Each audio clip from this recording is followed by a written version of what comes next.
یہ بات مشہور کی ہے کہ احد کے موقع پہ حضور کے دندان ٹوٹ گئے تھے، ایسا نہیں ہوا، لیکن حضور کے دندان کے حلقے سے کونے جو تھے وہ شہید ہوئے تھے، جس سے حضور کے دانتوں کا حسن اور بڑھ گیا تھا۔ یعنی دانت شہید نہیں ہوئے تھے، سارے دانت شہید ہونے کا مفہوم یہ ہے کہ دانتوں کے تھوڑے سے کونے جو ہیں وہ شہید ہوئے تھے، جس کی وجہ سے جو ہے وہ حضور کا حسن اور بڑھ گیا۔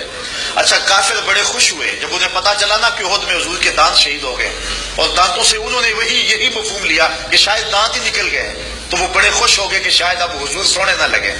اللہ اکبر۔ حضرت عبداللہ ابن عباس کہتے ہیں کہ وہ حضور جب تشریف لائے نا احد سے، تو آقا کریم علیہ السلام جو ہے وہ ممبر پہ جلوہ فراز ہوئے، تو یہ بھی آپ بیٹھے کہ آپ منظر دیکھتے ہیں، تو کہتے ہیں جب میرے محبوب نے خطبہ پڑھا نا تو حضور کے دانتوں سے ایسا نور نکلا